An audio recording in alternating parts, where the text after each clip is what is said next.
Shalom, selamat pagi Bapak Ibu Saudaraku yang dikasihi Tuhan. Salam sejahtera buat saudara semua dimanapun berada.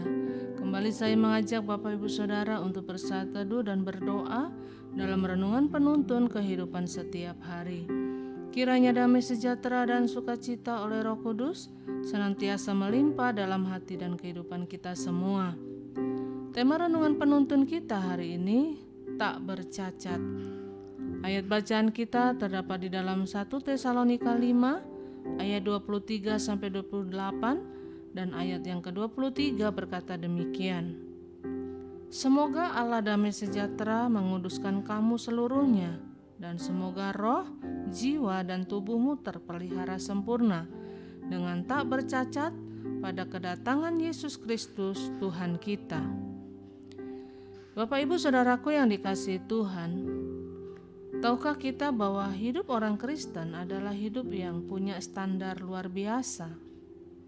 Karena Alkitab berkata kita bukan hanya percaya, bukan hanya supaya kita mengasihi dan mengenal Dia, tetapi Alkitab juga berkata supaya kita hidup tak bercacat di hadapannya.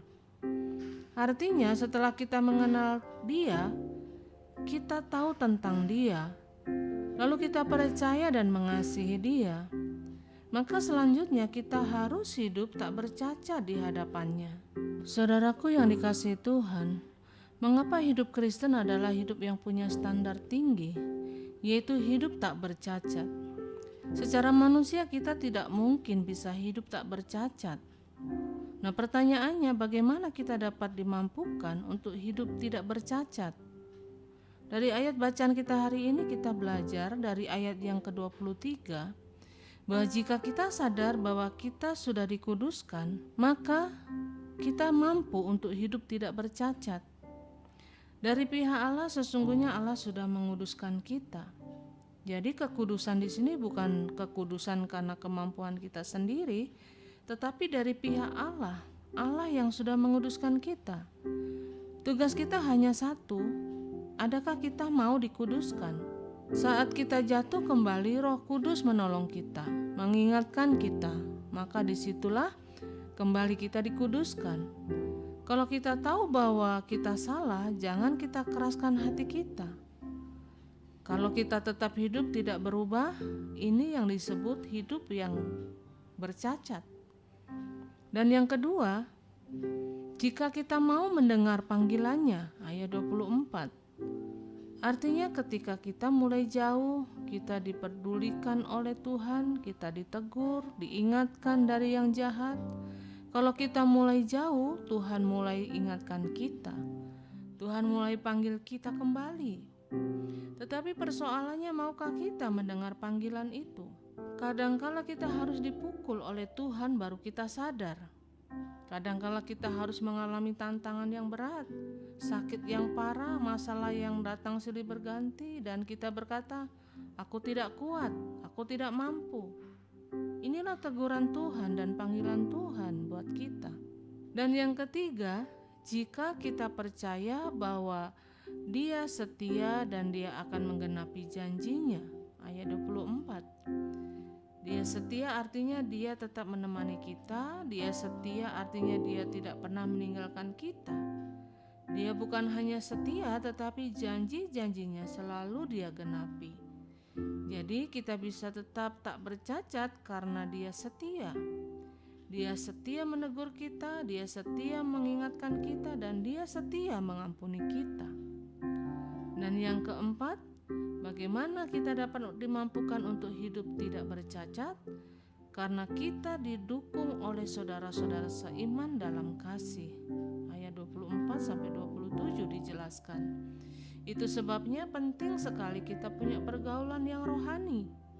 Alkitab berkata pergaulan yang buruk merusak kebiasaan yang baik. Nah, persoalannya seringkali kita memilih pergaulan yang tidak baik. Maka hidup kita juga menjadi kacau. Kita lebih banyak bergaul dengan orang-orang yang jauh dari Tuhan, maka pada akhirnya kita juga menjadi lemah dan jatuh, karena kita juga jauh dari Tuhan. Dan yang berikutnya, bagaimana kita dapat dimampukan untuk hidup tidak bercacat? Karena kita disertai oleh Tuhan. ayat yang ke-28. Artinya saat kita perlu, Tuhan ada. Saat kita berdoa, Tuhan dengar. Saat percaya, Tuhan bekerja. Pada saat kita menangis, Tuhan tahu. Dan pada saat kita berjalan pada jalan-jalan yang sukar, Tuhan tetap ada di situ. Dan saat kita bersyukur, Tuhan berkati kita. Karena itu Bapak Ibu Saudaraku yang dikasihi Tuhan, persoalan apapun yang saudara hadapi saat ini, itu bukan menjadi alasan buat kita untuk hidup di dalam persungutan. Tetapi ingatlah bahwa Tuhan sudah menguduskan kita dan Tuhan menyertai kita. Karena itu kalau kita tahu bahwa Tuhan menyertai kita, biarlah kita tetap di dalam Dia. Ketika kita tahu bahwa Dia menyertai kita, berarti kita harus jaga langkah kita supaya langkah kita tetap menyenangkan hati-Nya. Amin. Mari kita berdoa. Kami bersyukur buat firman-Mu pada pagi hari ini Tuhan, yang kembali menguatkan kami, kembali menasehati kami bahwa sesungguhnya hidup tak bercacat di hadapan Tuhan itu adalah standar tertinggi yang Tuhan mau dari hidup kami. Dan kami percaya Tuhan memampukan kami untuk kami dapat hidup tidak bercacat celah di hadapan Tuhan pada saat kedatangan-Mu yang kedua kali. Karena itu Tuhan mampukan kami untuk kami tetap menjaga kekudusan hidup kami, untuk kami tetap mendengar panggilan-Mu, untuk kami tetap percaya akan kasih setia Tuhan dalam hidup kami, dan bahkan kami boleh senantiasa menyadari bagaimana penyertaan Tuhan ada pada kami. Terima kasih Bapa buat firman-Mu pagi ini. Tuntun kami ya Roh Kudus, bawa kami untuk semakin mengenal Engkau. Terpujilah nama-Mu Bapa, di dalam nama Tuhan Yesus Kristus kami berdoa dan bersyukur. Haleluya. Amin.